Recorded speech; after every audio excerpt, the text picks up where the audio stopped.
જય શ્રી કૃષ્ણ મિત્રો, welcome to my channel. તો ફરી પાછી એક નવી રેસીપી સાથે આવી ગઈ છું। તો આજે આપણે કોઈ સ્પાઇસી રેસીપી નથી બનાવવાની, આજે આપણે સ્વીટ બનાવવાનું છે। તો મેં અહીંયા બાસુંદી બનાવી છે, ઘરે જ બનાવેલી છે અને એકદમ માર્કેટ કરતાં સસ્તા ભાવમાં બની જાય છે અને ટેસ્ટમાં પણ ખૂબ જ સરસ બને છે। જો એકવાર તમે ઘરે બનાવશો તો તમે બહારથી લેવાનું બંધ કરી દેશો, એટલી સરસ બને છે। તો મેં અહીંયા 2 લીટર દૂધ લીધું છે અને દૂધને આપણે ઉકળવા માટે મૂકી દેવાનું છે। દૂધ અહીંયા આપણે ફૂલ ફેટનું જ લેવાનું છે, લો ફેટનું નથી લેવાનું। આ રીતનું ફૂલ ફેટવાળું મલાઈવાળું દૂધ હશે તો જ બાસુંદી દાણેદાર અને ખૂબ જ સરસ માર્કેટ જેવી જ બનશે। હવે દૂધને આપણે પકવવાનું છે। જો તમે ફૂલ ગેસ ઉપર પકવો તો તમારે એક ધારું હલાવતા રહેવાનું છે અને સ્લો ટુ મીડિયમ ગેસ ઉપર પકવશો તો તમે વચ્ચે વચ્ચે ક્યારેક છોડી દો તો પણ ચાલે, પણ જો ફૂલ ગેસ ઉપર પકાવો તો એને હલાવવું ખૂબ જ જરૂરી છે, બાકી દાઝી જાય છે અને દાળની સ્મેલ પણ આવી જાય છે। મેં અહીંયા દૂધને પકવવા માટે 20થી 25 મિનિટનો ટાઈમ લીધેલો છે। 20થી 25 મિનિટમાં ખૂબ જ સરસ રીતે પાકી ગયું છે।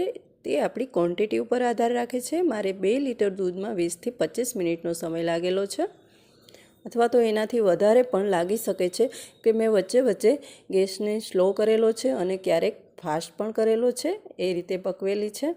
એટલે જો તમે ધીમા ગેસ ઉપર પકવશો તો દાણેદાર પણ થશે।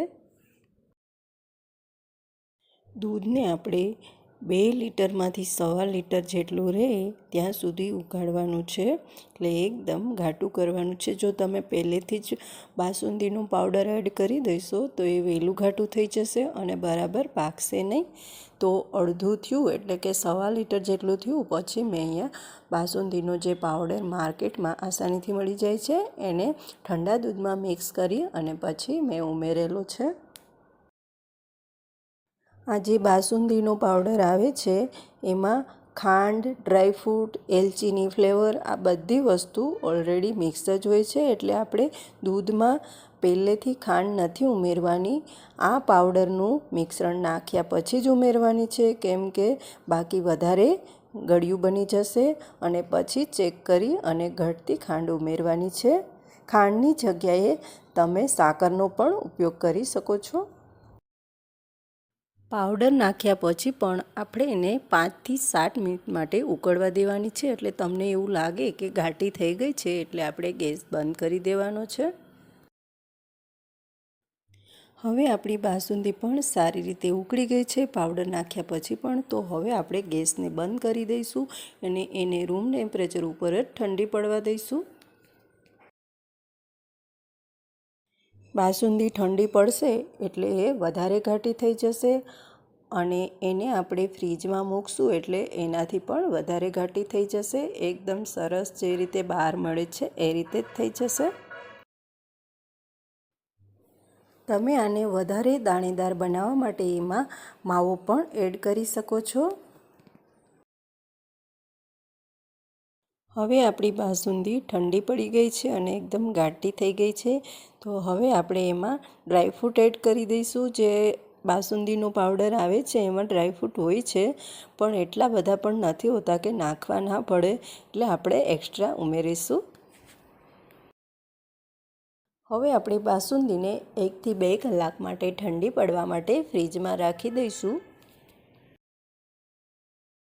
2 કલાક પછી બાસુંદી એકદમ ઠંડી થઈ ગઈ છે અને સર્વિંગ માટે એકદમ રેડી છે અને તમે એનું સ્ટ્રક્ચર જોઈ શકો છો કે એકદમ ઘાટી અને દાણેદાર બની ગઈ છે। તો હવે આપણે એને સર્વિંગ બાઉલમાં લઈ લઈશું અને સર્વ કરીશું। તો આવી રીતે જો તમે બહારનું ખાવાનું પસંદ ના કરતા હોય તો તમે કોઈ પણ વસ્તુ ઘરે આસાનીથી બનાવી શકો છો, પરંતુ જો આળસ ના હોય તો તમે કોઈ પણ વસ્તુ ખૂબ જ આસાનીથી બનાવી શકો છો। એમાં એટલું બધું કોઈ અઘરું કામ નથી હોતું, બસ આપણે બધી ટિપ્સને ફોલો કરવાની હોય છે અને શાંતિથી તમે કોઈ પણ વસ્તુ આરામથી બનાવશો તો ખૂબ જ સરસ બનશે।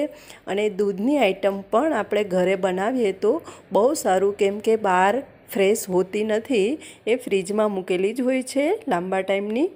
એટલે એના કરતાં જો આપણે ઘરે બનાવીએ તો હેલ્થ માટે પણ સારું અને આપણા માટે પણ સારું અને પૈસાની પણ બચત થાય છે. તો તમને કેવી લાગી મારી આ બાસુંદીની રેસીપી જરૂરથી જણાવજો. અને જો મારો આ વિડીયો પસંદ આવ્યો હોય તો લાઈક એન્ડ શેર કરવાનું ના ભૂલતા. તો હવે પછી મળીશું નેક્સ્ટ વિડીયોમાં. ત્યાં સુધી આવજો.